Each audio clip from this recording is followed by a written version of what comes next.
There's a lot of aggression that doesn't need to be placed. Like there's a lot of displaced aggression.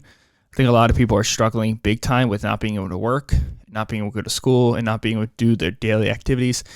And a lot of it's coming out as like anger. When I was in Florida, I was walking with my family, and somebody screamed out a very racial slur, which I don't like.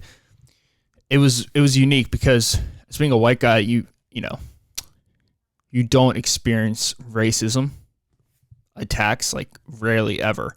Most of the time, you kind of live your life and you're almost oblivious to it, not by choice, but just by nature of being a white guy, a white man, especially in this country.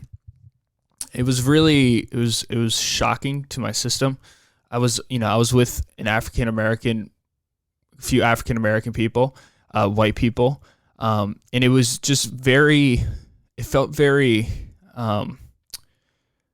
it almost made me sick. Like it made me sick to my stomach. The same way that when you have the flu and you're getting ready to get sick and you're getting ready to throw up, you hear that phrase, the word. I don't even want to allude to it. It's a terrible racial slur. It's horrible because it has so much negative meaning to it, and the history that the word was developed in was so it's not long ago.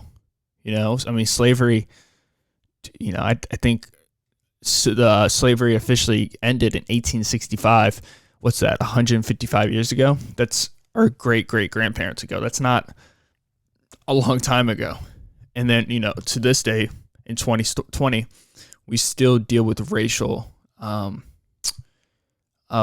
lingerings of that extreme racist period, from slurs, from people making very microaggressive transactions with other people without even intending it.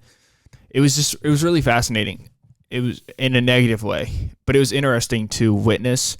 And then my reaction to it was just disgust. Like nothing that you really experience, like nothing to do. Like when you have something that doesn't taste good, it was like that feeling, but times 10. Like you wanted to hurt the guy. You wanted to see the guy. I wanted to talk to the guy. I wanted to know why he said what he said. It could have just been a drunk white dude, which doesn't make up for the thing that you say, but it makes you, it gives you hope that maybe that person isn't who they portrayed themselves at that moment. But it was very negative, and it brought a weird,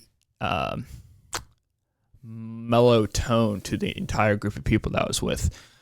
It was confusing. It was off-putting, and it shouldn't have happened. And I wish it didn't happen. It did happen, and it was just, it was rough, man.